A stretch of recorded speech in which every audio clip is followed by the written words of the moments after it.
live. Hello, everyone. Welcome. I'm just going to check my phone really quick to make sure that the webinar actually is live and that the sound is good. Let me know if you can hear me. Oops. Let me know if you can hear me and you can see me, and we'll get started. So let me just a second. Give everyone just a minute to roll in here. If you're watching the replay, hello, welcome. If this is your first time watching me, my name is Stacy Barnes, and I am a marketing strategist for makers of handmade goods. I help people who make goods make money with marketing. I don't know what's going on there. Oh, good, it's working now. Okay, so if you have any questions or anything throughout this whole presentation, you can type them in the chat box. If you're watching the replay, because the timer's wrong, actually the timer's no longer there, so never mind. Oh yeah, it did say that it was going to start at 1 p.m. Pacific, but it's actually 12, and that's because the timer doesn't account for daylight savings time. I just realized that. Okay, 1 second. Okay. Here we go. Now, there is a pricing worksheet available for you below this video. All you have to do is click on that and print it out, and it should be good to go. Let me check this. Check my phone real quick just to make sure that it's playing. Ooh, my hair is so funny today. Okay, perfect. It is good. All right, we're good. All right. Now let me see. All right. So this is going to be a short and sweet workshop. I'm not going to have the normal, at least I'm not going to try to have the normal fluff and stuff that I usually have at the beginning of my workshops. I usually have a little intro, but basically all you need to know about me is that I'm a marketing strategist. I've worked across 3 different industries, and I've helped different small businesses grow. So I've done wedding photography, I've helped launch a craft fair event, and I have a candle business. And so because of my inherent knowledge of marketing, I'm able to transcend all industries and create strategies that work for pretty much anyone. And I decided to do handmade businesses, even though I actually just started my handmade business last year. Just with the tips and strategies that I knew from marketing, I was able to nearly sell out of all of my candles at the 2 craft fairs that I did last year. So the first one I sold like 90% of my inventory, and the second one I sold about 80%, which is very good. So yeah, so that's where I'm here today, and I know a lot of people. I was actually helping creative entrepreneurs build their business, but it turns out that people with handmade products were struggling the most with terms of profitability. So inside of this workshop, I'm going to teach you how to boost your profits by pricing more effectively. Now, you may be like, oh, I don't feel like, pricing, that's like taxes, like dealing with all of the numbers inside of pricing. It's so black and white and so uninteresting and so boring. But let me tell you this. Okay, so I sold, from the first fair to the second fair that I did, I sold about the same number of units of candles, okay? And I doubled my profit. So same number of units. I did do some changes to the inventory. Let me see if I can show you.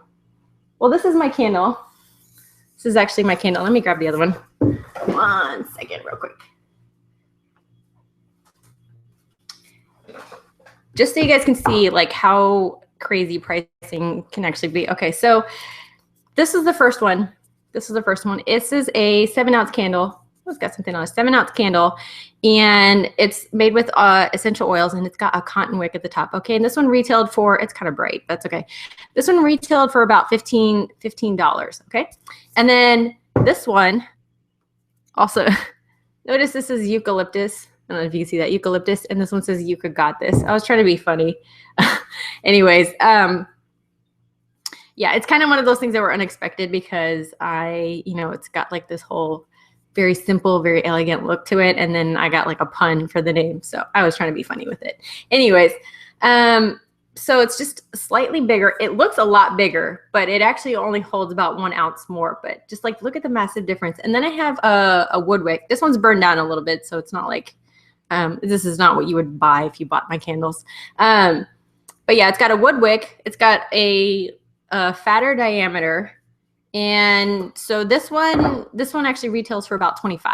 So $15, $25, $15, $25, 5 for about an ounce more of wax and a wood wick. So my the price difference for the change was about $1 to $2, depending on the type of essential oil I use, just because the certain essential oils are more expensive than the other. But yeah, so I changed the product just a little bit to raise what's called the perceived value, and I'll talk about this in a little bit. But I raised the perceived value, and I went from $15 to $25. Now, just a note real quick that I had, this was actually where I was going with it. I started out with those candles. That was my first batch of candles that I ever made in mass. And that was my first fair. And so, I was able to sell a $15 essential oil candle, having never done them before. And, I was able to understand who my market was. And part of your pricing strategy is knowing your market, knowing your audience, knowing who's going to be there to buy. And, so yeah, there's a whole lot of other factors that went in it. I know the fair that I was going to be selling at, the $25 candle, it had people who were willing to spend more on premium handmade products. So if I actually try to sell the $25 candle at the first fair, which is a little bit, I don't want to say low end, but not as high end as the second market, then it probably wouldn't have done as well. So knowing where to sell to is really important. But okay, so today I'm going to go ahead and jump into the slides. So I do have some slides, but this whole thing is going to be semi-informal. I actually do have a lesson inside of Marketing Mastery that's about 15 minutes long that has all of these slides, but I go point by point by point and just kind of hash out all of the details. Inside of this workshop, I'm going to go into a little bit more depth than I normally would inside of the paid program lesson. So let's get to the slides. All right, let me just check the box real quick. Make sure you guys are doing okay. Oops. Here we go. I don't know what's going on there, but let me go ahead and open up the slides. Done. Okay. We are good. Awesome. Okay, so let's do this. I know I look like I'm fishing around. Okay, here we go. Screen share, screen share. Screen share roots. All right. Here we go. Present to everyone. Okay, so this is roots because this actually was inside of the roots module, and this is the pricing lesson. But again, we're going to go in a little bit more detail than I would normally inside of the lesson inside the program. So here's the introduction. Good pricing takes into account the cost effectiveness, industry average, and perceived value. Cost effectiveness is pricing it so that you're accounting for all of your cost. Industry average is making sure that you're pricing not close to the industry average, or at least have a reason for being outside of it. And then perceived value, like I said before, is kind of raising the perception of the product. Is it a luxury product, or, is it something that's cheaply made? But raising that perceived value is going to determine your pricing. All right, cost effectiveness. We have 3 variables: variable, fixed, and wholesale cost. And this is the one, wholesale cost is the one that most people forget to account for. And it's not just wholesale, it's any kind of discount. So making sure that you're covering your bases whenever you do a discount for your product or do some kind of sale. Okay, variable cost. That means that your costs vary depending upon the number of product that you sell. So the more you sell, the more your variable costs are going to be. It also accounts for anything like packaging cost. So it's not just the product itself. So anything that you need to package it, that also includes, shopping bags, if you do shopping bags, or cartons that you use to ship the product to, another wholesaler. It also accounts for labor costs. Most of us don't pay ourselves, so you need to account for labor whenever you're selling a product. And it does not account for the equipment used. So anything that you use to make your product, such as for me, I would have my pouring pots and my thermometers, et cetera, et cetera. Okay, so fixed costs. These typically include equipment costs, rental space, that sort of thing. So stuff that does not vary depending on how much product that you make. So you could make 100 products and it wouldn't change, if you made 150 products. However, if production increases, your fixed costs can rise dramatically more. So let me talk about that just a second. Let me go ahead and switch screens. There I am. Okay, so like I said, I'm super casual and I don't really like reading off of slides, and I'm pretty sure you don't like being read to. So throughout the presentation, I tend to switch back and forth between the slides and myself. Inside of the Marketing Mastery program, you actually won't be seeing me inside of the lesson, just because I go through all of the content, kind of bang, bang, bang, bang, bang, just to hash it out, and that's it. And then if you guys have questions, then you guys would ask me inside of the VIP program. But for this, I kind of want to explain a little bit more what I talk about inside of these slides. So we talked about variable cost, which is for this, variable cost would be the wick, the wax, the label, the container, and then however long it took me to make that. Let's say my hourly rate, I give myself an hourly rate of $10 just to make it easy. Not that I would, but say I give myself an hourly rate of $10, or whoever's making it, if you decide to outsource it and say, hey, it's going to be $10 an hour to make this, or you could do a cost per production. So let's say, you make 100 of these and you're going to be paid, I don't know, $100. So your labor cost would actually be $1 per candle. Okay, so those are your variable costs. And then we talked about, the fixed cost, which would be, for me, that would be the pouring pots. And if I had a workshop, then I would pay for the workshop space, the shelves, et cetera, et cetera. And then I stopped the video because I wanted to talk about, increased production costs. So if I go from 100 to 200, I probably won't see a difference in fixed costs. But if I go from 100 to 1,000, that's going to change, and I'm going to need a lot more equipment. I'm probably going to need a bigger workspace.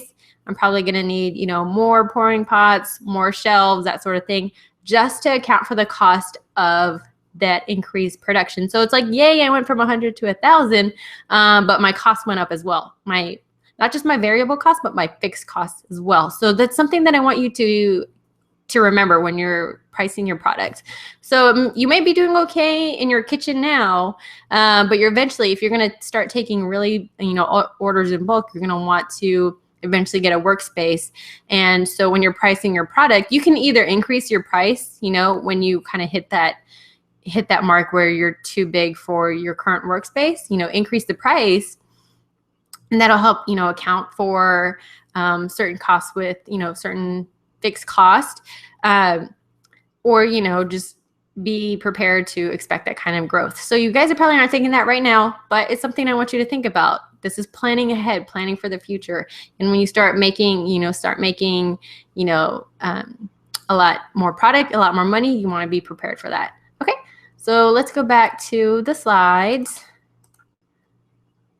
All right. Let me make sure I'm showing the slides. Yep. Okay, wholesaler discount cost. So whenever you give a wholesaler a discount, it needs to be included in the retail price. So for example, if you sell a product for $10 and it costs you $6 to make, you will lose money if you sell at 50% off. Okay, let me say that again. If your product sells for $10 and it costs you $6 to make, your profit margin is $4. Okay, 10 minus 6 is 4. We made $4 off of that product. Okay, now wholesaler expects half off that retail price. They say, okay, I want to buy your products at half off.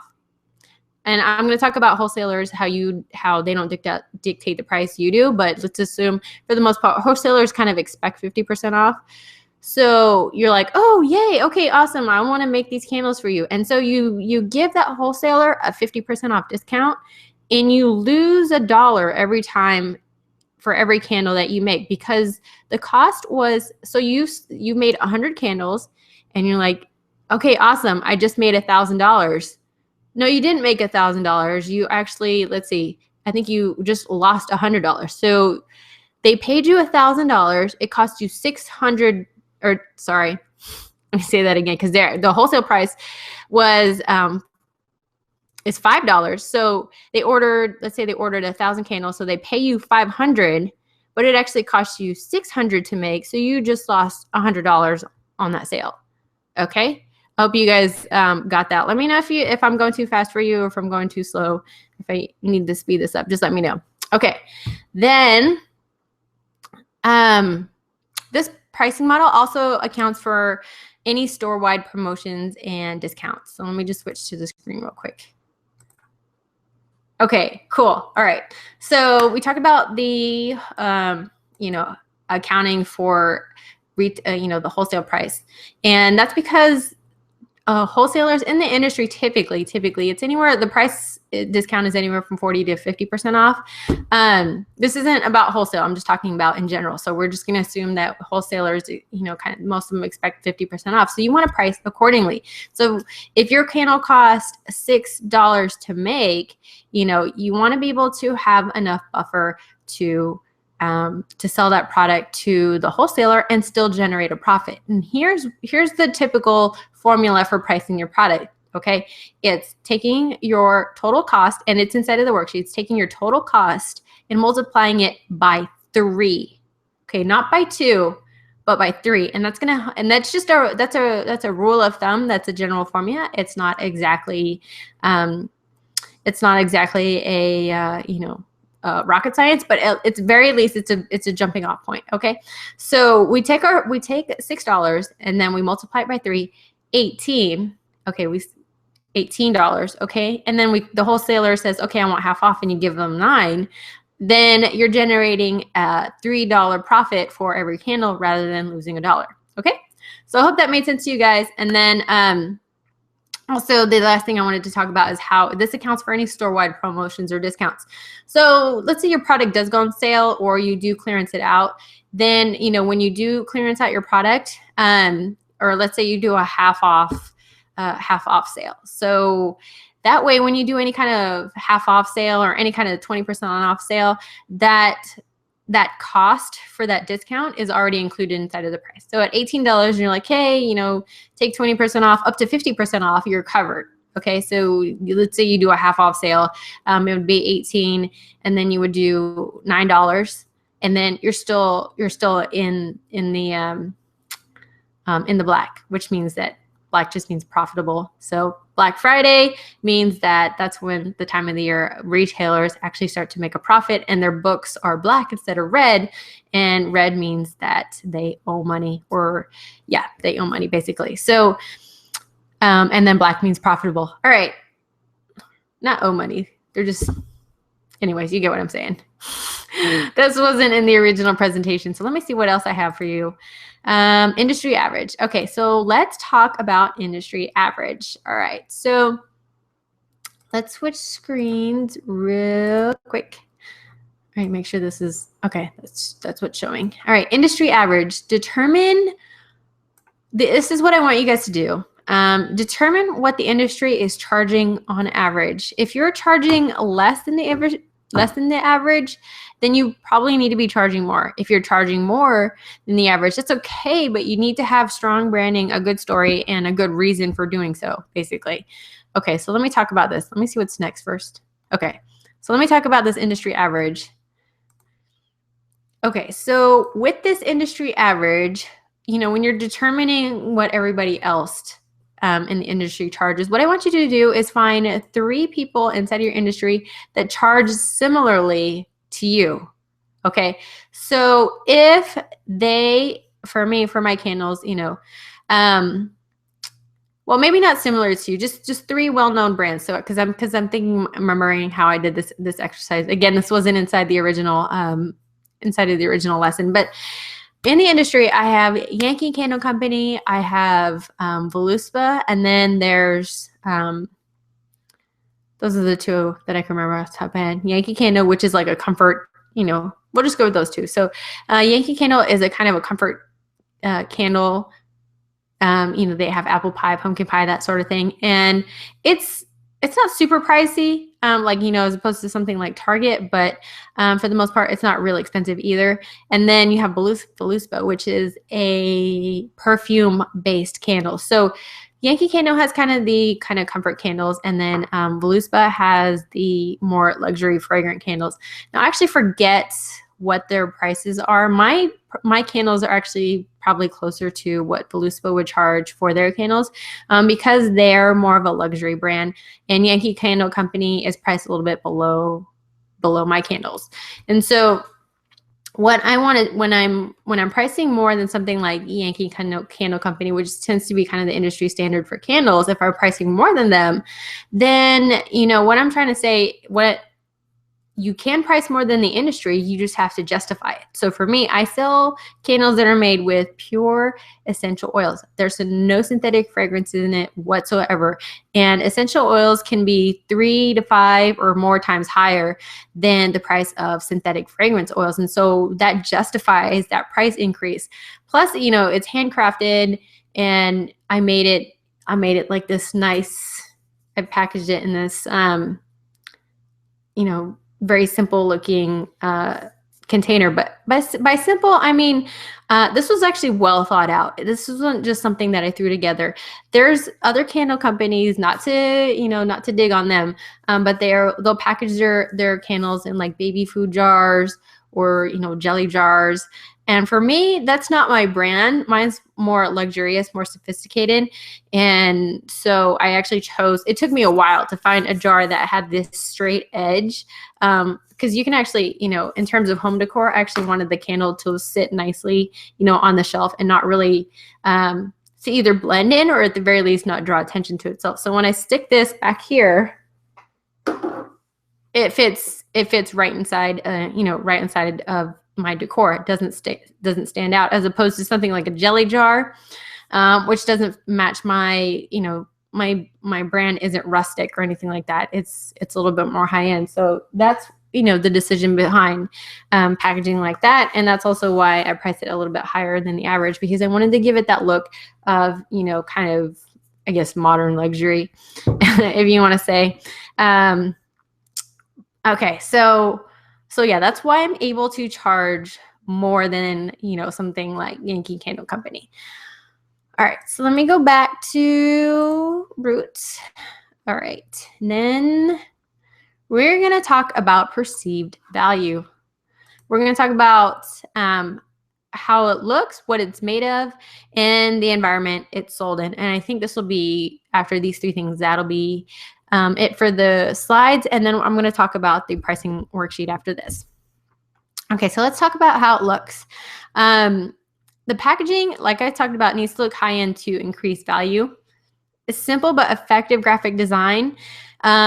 And then DIY design will bring down the value dramatically. And I'm kind of being dramatic about it, but it's true. So let me switch back for a second. Again, because I don't like talking to the slides. I just wanted you to show you the points. Okay, so packaging needs to look, it needs to look clean, at the very least. And then you want to use simple graphic design, very, very simple. Like, I'm actually a designer, or was a graphic designer. I actually studied in school, and so I design my own labels. But a lot of what I see people do is they're not trained in graphic design, so they use every tool in the toolbox to create a label. So if there's a paint marker, they'll use that. If there's, you know, a color, they'll use that. If there's like fonts that they love, they'll use all 10 of the fonts that they're like, oh, this is cool, I want to use this. And then they'll fill up the space so that every single part of the space is like taking up the entire, you know, the entire label, because it's like, oh, hey, there's space there, why don't you put something there? And they fill up all the space. You know, this just a tendency that we have to do, that people do when they're not trained in design, is that they fill out all of the space. For me, I used, I just have my brand name, the name of the candle, and the ounces. And I have plenty of space. I have plenty of breathing room. It's called breathing room. So I use plenty of breathing room with the design. So if you can't hire a designer, at the very least, you know, this isn't a graphic design lesson, but just, you know, leave a lot of space. Make sure there's plenty of breathing room. Put only the essential information that you need for the candle or for the product. So there's, you know, there's the company name and then what it's called and then how many ounces are. That's it. That's all I put on there. And I didn't go crazy using, you know, too many fonts. I used 2 fonts on there, or 3, a different one for this one. But for the most part, stick to 1 or 2, and stick to, you know, if you want to use, if you must use a display font, use it so that people, you know, use it as a headline or something that people can read at a large type, you know, so at 18 point, 20 point, that sort of thing. And for any descriptive text, use something simple, use Arial or, you know, something simple and easy to read. Okay, don't use any kind of display fonts or crazy fonts when you're designing smaller product label or product description text. All right, now we're going to talk about perceived value, or we're going to talk about materials, sorry. Share real quick. So the finer the quality, the higher the price. So if you're using luxurious materials, then you can justify a higher price. If you're using lower quality, then you can have a lower price, or at least it'll demand a lower price, but it doesn't have to be the most expensive. It just has to feel expensive. Okay, let me talk about this for a second. Okay, so we talked about, you know, how if you use the best kind of quality. So I use essential oils and I use soy wax. I don't use organic essential oils or organic wax, but it's still good quality wax. It's just not like premium, just because then the pricing gets absurd and it actually, my profit margins, not only do profit margins decrease, but I would actually have to raise my prices even more to justify the organic part. And I personally don't think that the market demands having such high quality materials. I think they're fine with the regular soy wax and the regular essential oils as long as it burns okay and as long as it smells okay. So that's perceived. Oh, sorry. So those are materials. And then I want to talk about how it doesn't have to be the most expensive. It just has to have that look. So what the example that I give is Swarovski crystals. Crystals are not inherently expensive, okay? They're not like diamonds or fine gems or anything like that. They're just crystals, and it's basically like glass. But Swarovski makes a name out of those crystals by by positioning them as the best crystal retailer in the world, okay? And it's glittery and pretty and super luxurious. You go in there, you could see how they display everything. The lighting is beautiful. They do stuff with the lighting, and they don't have, you know, every single crystal out on display. They have like these little, it almost looks like a museum. I don't know if you've ever been to a Swarovski store, but it almost looks like a museum. They'll have like, you know, let's say a tiger, like a Swarovski tiger sitting inside of a booth, and it's almost like it's like on a cushion, like it, you know, like it's on display. And so again, that's the perception. That's the perception of your product, is that it's like this high-end, high-quality product, but it's still just crystals. They're not diamonds. They're not emeralds. They're not rubies. They're still crystals. But they position it in such a way that it's not just crystals. It's the best crystals. Okay. So let's go switch back to the slides. Let me make sure you guys are doing okay inside of the chat room. Again, let me know if you have any questions at all. All right, then the next thing we're going to talk about is perceived value and the environment that you're in. So the nicer your environment, the higher the perceived value. So in restaurants, we pay for ambience, and you know, for example, Disney, we pay for that experience as opposed to like a regular county fair. Okay. I don't like talking to slides, so I'm going to switch back for a second. And I'll get you guys, I'll make sure you guys get the slides later. If you're hopping on late, that's totally fine. I'll have a replay for you so you can catch the beginning.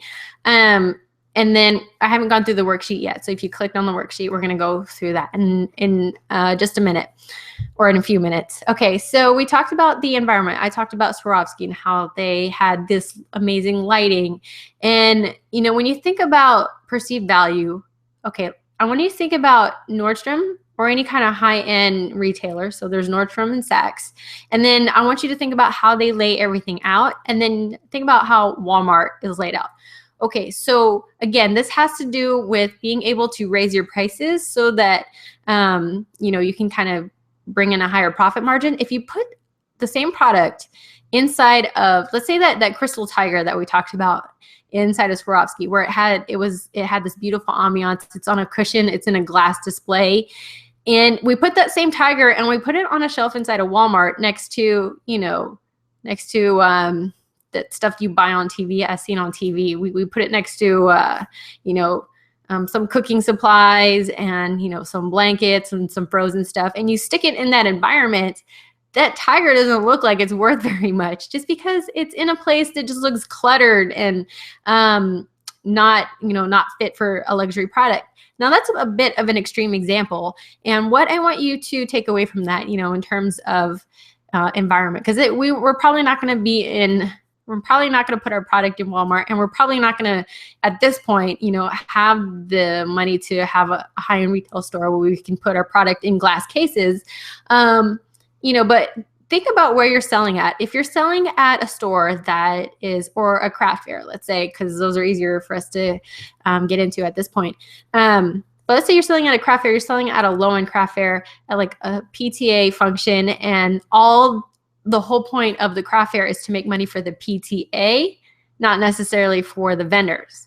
Okay, and so they probably give you, like, you know, they're probably inside of a cafeteria or a gym. Okay, so your product is now inside of a gym, and, you know, a place where kids play basketball and whatever. And then that's the environment that you're in, and they have like these bright fluorescent lights. And then you're with all these other vendors that could possibly be selling, you know, inexpensive handmade products. So they could be selling like bracelets that they made with their daughter. Again, we're inside of a school, and so we're selling they're selling bracelets that they made with their daughter for, you know, $2-3 a piece, and you're trying to sell some kind of high-end like leather wristband for $20. You're not going to do well. Like, you're not going to do well in that environment. You have a handmade product that's, you know, that's higher end, and it belongs into a fair, something like Maker's Arcade or Renegade Craft Fair in LA. That's the kind of environment you should be in. You know, that environment has, well, one, it's a lot nicer environment, and it has other vendors in there that are selling similar quality products. And then there's the people that it attracts people who are willing to pay that kind of money. People who go to a PTA, you know, school craft fair are probably just there to support the PTA, and they'll maybe buy a couple of crafts and a hot dog. Okay, so that's kind of the environment. I just want you to think about that and consider that. In terms of actual retail stores, there's retail stores. Okay, so we get excited about finally getting into a retail space. That retail space could just be like a consignment shop sometimes with, you know, they have used product or, you know, previously owned product, but they have discounts on luxury products like Coach bags or whatever, and you decide that you want to sell your luxury product inside of that store. Well, you could probably be competing with a bunch of other local retailers, especially if you're selling on consignment. Then they'll take anybody. And so the product selection that's inside of that store, again, is you might as well put it next to, you know, might as well put it in Walmart next to the cooking supplies and the frozen, you know, blankets or whatever. So just because you get into that store, doesn't necessarily mean that your product should be there. So don't get caught up in, you know, taking the first available store. Now, if you're just starting out and you want to get used to the process and see how it works, that's totally fine. But if you want to make a profit, eventually you're going to have to upgrade to a higher store, to a higher craft fair, et cetera, et cetera. Okay, so that's environment. Now let's talk about, oh, there we go. We are good. I'm going to talk about the worksheet in just a second. Okay, so recap. Costs include fixed, variable, wholesale, and discount costs. Pricing should be close to the industry average, and perceived value is based on looks, material, and environment. Now I'm going to switch over to the worksheet that I have for you guys. There we go. All right, so this might look a little funny inside of your screen because it's a portrait. So let's share pricing. All righty, so here we go. This is all numbers. You're gonna feel some resistance in doing this. I'm gonna tell you right now because I'm not a numbers person and I don't like doing this stuff, but I tried to make it as simple for you as possible. So again, I put right here, the basic price formula is 3 times your cost, but you do need to figure out your variable and your fixed cost. And then you also need to make sure you include labor, shipping and handling costs as a variable. So you may not need all of these spaces, but you can reprint the page if you need to do more, but you would put your variable cost. So that would be my wax, my wick, my labels, the jar, and whatever labor cost is. If I do fixed labor cost of $1 per candle, I will put that there. And then any other variable cost I would put inside of here. And then you would put your total, take that total and add it up right here. And this would be my cost per candle. Just for this exercise, let's say it was 6, make it easy. Okay, now the fixed cost is going to be tricky. The variable cost is actually pretty easy, but the fixed cost is going to be kind of crazy. So what you want to do is on the next page, you're going to write down a description of the asset. So let's just say it's workshop space, and then write the total cost. So yeah, we'd write workshop space and then write down the total cost of that asset. So let's say it was like $400 a month. And then you want to determine how much cost you want to prorate for each unit. Okay, I might be losing some of you guys. All right, so just write down what it is. We got the workshop space. It's $400 for a month for the space, and we're going to prorate it. That means that we're going to distribute that cost from all the candles that we make. The prorated amount that you choose is completely arbitrary. I'm going to go into detail. I'll show you the examples down here in a minute. So note that the more cost you include, the more you want to prorate. Let's say, you want to include more of the rental cost inside the candle, then the final price is going to be higher. But the lower the cost that you want to include, the price is going to be lower, but you have to sell more. So I hope you guys are doing okay with that. Let me know. And then what we're going to do after that is take the total cost and divide by the prorated number to get the number of units we need to sell in order to cover the cost of our equipment. Okay, so you may not have a whole lot of fixed costs now. You may not even have a workshop. You may just have your kitchen, but that's okay. That's fine. What I want you to do is get used to doing this exercise, because when you decide to expand your business, when you're trying to figure out, if you want to open up, or if you want to move from a smaller workshop to a bigger workshop, or if you want to buy like industrial equipment, you need to consider the cost of that and how it's going to play out inside of your pricing. Okay, so let's talk about this this melter. So it's a 65-pound wax melter that costs about $1,000. It's $950. It melts the wax faster than kind of just doing it on the stove. And let's say I want to put, contribute $1 of the cost of that melter inside the final cost of the candle. That means that I would have to sell 950 candles to cover that total cost. Okay, 950 candles to make sure I break even on this wax melter. Here's an alternate. Okay, so same wax melter, $950, but I say I want to do $5 per candle. I want to put $5 of the cost towards the final price of the candle. Then that means I only need to sell 190 units, but the cost of the candle, let's say I was selling it, remember it was $6 our variable cost. So if I did it like this, then our cost would be $7. So 6 plus 1, $7 for the cost of the candle just to break even. If I do it like this, if I do the alternate 6 plus 5, that means the cost to make the candle would be $11, and I would price it at $33. So 7 times 3 is 21. So I would either have a $21 candle or I would have a $33 candle. Again, my cost, or the candle that I'm selling right now is $25. And so it's kind of in between here, but just think about how much, if that's worth it to you to do that jump between, you know, a $21 candle or a $33 candle or whatever product that you have. So when you prorate your cost, you actually want to do less if you can. You may need to sell more units to cover that cost. But, you know, that's up to you how you want to do this. Okay. All right. Then, you know, let's say, you know, we'll add another fixed cost. Our workspace rent is $12,000 annually, and we'll prorate it on $1 per candle. And so we'll have to sell 12,000 units of candles in order to cover the cost of the workspace. Okay. All right. So I had a little description here. Again, like I said, it's up to you how you want to do this. Whatever feels comfortable for you, do that. And then here's the worksheet for the fixed cost. Just put in whatever it costs. So the wax melter, the rent, the whatever. Type in the total cost of it. Type in how much you want to include inside of the final price. And this will tell you the number of units that it's going to take for you to, you know, to cover that cost.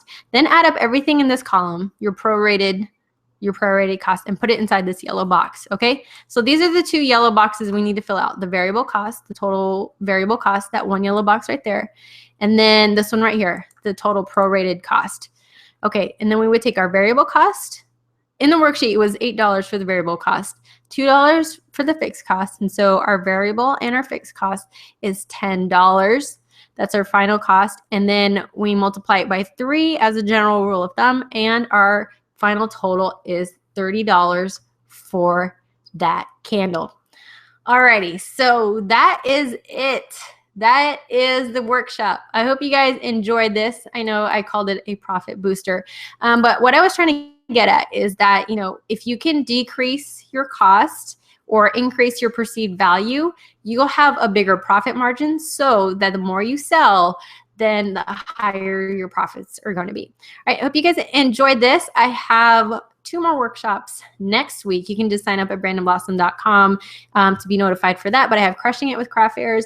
And then I also have 1 more, Branding Made Easy, next Wednesday and Friday, both at 3 p.m. Pacific, or sorry, 3 p.m. Eastern, 12 p.m. Pacific for those workshops.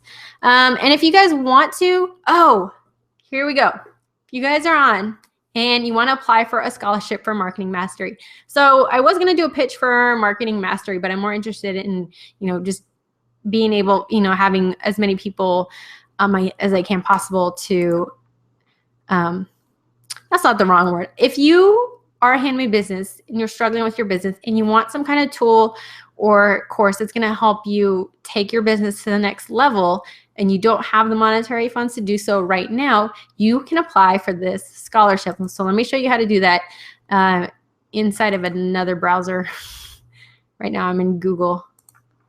Okay, so let's close all these windows so I can show you.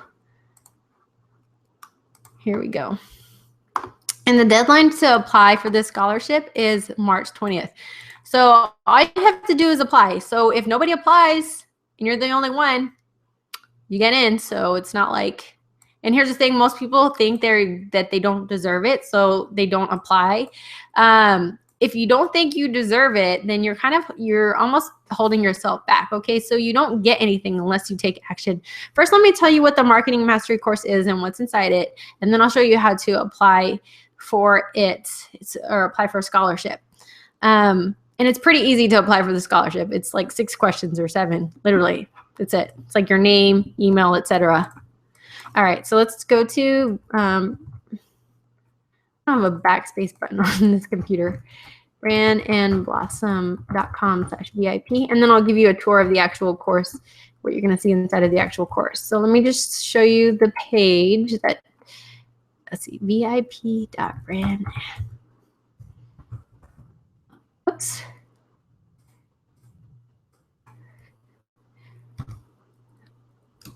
And the thing about people not taking action, it's pretty sad how many people don't take action, you know, because they think that they're not it's not worth it or it's not worth their time. And trust me, once you're in, I'm not going to sell you anything more. It's just, that's not how I play. I don't like that. I think that's weird. But yeah. All right, here we go. So yeah, once you're in, it's not like I'm going to say, hey, now that you've taken the course, here's something else I want from you. I don't do like that. All right, here's Marketing Mastery. Okay, so we've actually had our first coaching call on March 15th. The doors are already open, and there's about 6, 7 students in there already, maybe 8 now. I don't know. But there's people in the course already, and we already had our first meeting, but you can still hop on. The doors will still be open until March 31st, and then after March 31st, we're going to close the doors because we'll be too far in the program for anyone to catch up. It's a step-by-step program that walks you through the framework of building a marketing strategy. So it's designed for people with physical products, and you get free upgrades and access to all future training. So I'm already thinking of ways to upgrade the program. But yeah, so seriously, once you get in, like you're in right now, you're in for life. So I may charge an annual fee later down the road. But for the most part, once you're in, you're in. Here's some things you'll learn. We'll talk about pricing for profitability, which we actually did just now. We'll talk about promoting effectively and efficiently, and then maximizing your peak and dry seasons, how to create stunning visual branding. So, packaging, business cards, website, that sort of thing, and then how to plan for business growth. Here's a video that you can watch that'll walk you through the program. So it's me just talking in the video. And so you can get access now for $197. You just click on it and get access now for $197. And then this is one of the students that's inside of the course right now. Here's some FAQ. You can read through that, blah, blah, blah. And that's the course. And then here's the actual, what happened here? So I don't know why it's like zoomed in weird. Sorry, it's Firefox Zoom. Reset. Okay, there you go. All right, so this is what you'll see when you log into the course. You'll see this image right here, and there's 3 simple blocks at the bottom. There is nothing else because I don't want to overwhelm you. There is actually quite a lot inside of this course. And so you can just start here to get started, or you can go straight to the modules if you've already watched the welcome video. And then there's a VIP Facebook group where you can ask questions. I'll post info about the weekly coaching calls inside of there. So let's go to start here. This is how you would actually go through the course if you were in here. So a video that talks about how this course works, how I plan it out, and then basically go in the right order. You can take your time with the program. So we will have the weekly coaching calls, but again, you can still learn at your own pace, or binge in one day if you wanted. And then make sure to join the Facebook group for accountability. And then you can click to continue to all of the modules. So let's click on this. And these are all of the modules inside of the course. It's built like a tree. If you watch the workshop on Monday, I talked about building your money tree. Soil is your mindset. Roots is laying down the foundation of your marketing strategy. That's like determining your product, people, price, your promotion, etc. And then trunk is your branding, creating graphics and things like that. Branches is your promotional strategy. Fruit is the sales distribution channels. Do you want to sell retail, online, craft fairs, etc. Storms is handling rocky situations, handling difficult customers, handling problems in your business. And then harvest is being able to take your business to the next level. And here is a list of all of the lessons. So I don't have descriptions yet of everything, but I'm still debating about whether or not I want to put descriptions. There are descriptions on the individual modules. So this is just the master list. This is the master list of everything that you're going to learn inside of this program. There's about 21 lessons. Like I said, I didn't want to put all of this on the front page because it is kind of overwhelming. But you would start one module at a time. Let's go to soil. So we click on soil. Okay. And then here's what each of the lessons you're going to learn. So vision, are you sure? This is something I actually am going to release outside of the program just because I want to make sure that you're sure this is what you want to do. And then abundant mindset and SMART goals. And then I have a bonus here about money confidence that we did with Tanya. All right, let's click on SMART goals. I love SMART goals. there would be a video inside, and then this one has a bonus video because it's something that I wanted to add. Not all of them will have them. Most of them won't, but some of them will have a bonus video, and then you can download all of the slides, and some of them have a workbook and any resources below here. Not all of them have workbooks, but they, at the very least, you will get the video and the PDF of slides at the bare minimum, and then you can jump ahead to any of the other lessons inside of soil. So let's say we're done with soil and we want to move on to the next module. We'll go to roots, and let's say we start with product. Then again, you get the video, PDF, worksheet, etc. So that's how the course works. And we would just go through 1, 2, 3, 4, 5, 6, 7. Again, you can learn at your own pace. And then bonuses, I have the graphic design course, website crash course, and then any of the workshops that I do, you get access to all of those replays. Resources is just links like, you know, where to build a website, where to get graphics, etc. Inner Circle is the times that we meet. That's basically the coaching call mastermind that we do every Tuesday. You can get info in that and click on that, and then your profile and log out. Okay, so that's the course. Now let me talk to you about how, okay, stop. Okay, so that's the course. That's marketing mastery. That's how it works. So again, it's mobile friendly, so you can access it on your phone. You can go at your own pace. We'll talk about 1 or 2 topics per week inside of the coaching calls. The coaching calls aren't mandatory for you, but they help a lot when you're going through this content. So it's a lot of content, and so I kind of help guide you through the program, you know, when we do the coaching calls. All right, so how do we get this program? How do we get a scholarship to this program? Just go to, let me actually go and screen share so you guys know exactly how to do this. We're going to go to, I don't have an exact link yet. Just go to brandonblossom.com/blog. Okay. And all you have to do is find the, just find the, there you go. Find the workshop, the scholarship, and then read through the terms. You need to be 18, have proof of a handmade business.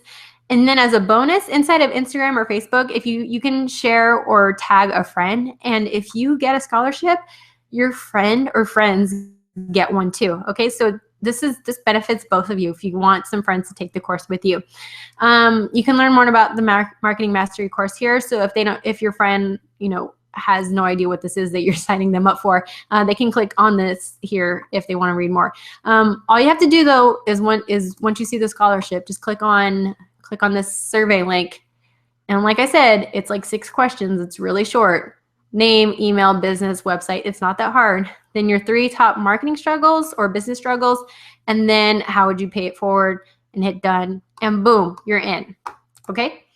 Alrighty. So that's it. Let me go ahead and wrap this up. Hope you guys enjoyed this. Actually, I'll have a link to the workshop below this video as soon as I'm done. So if you're watching the replay, the link will already be there. Go ahead and apply for that scholarship. Last day to apply for a scholarship is March 20th. There's no consequence to apply to this scholarship. If you don't want it, you don't have to take it. Okay, it's as simple as that. So there's no reason for you not to apply. And again, it'll probably take like 1 minute to fill out that form. You saw how short that was. All right, you guys, thank you so much for watching. And I'll email you about the 2 workshops that are going on next week. And make sure to apply for that scholarship. All right, I'll see you guys next time.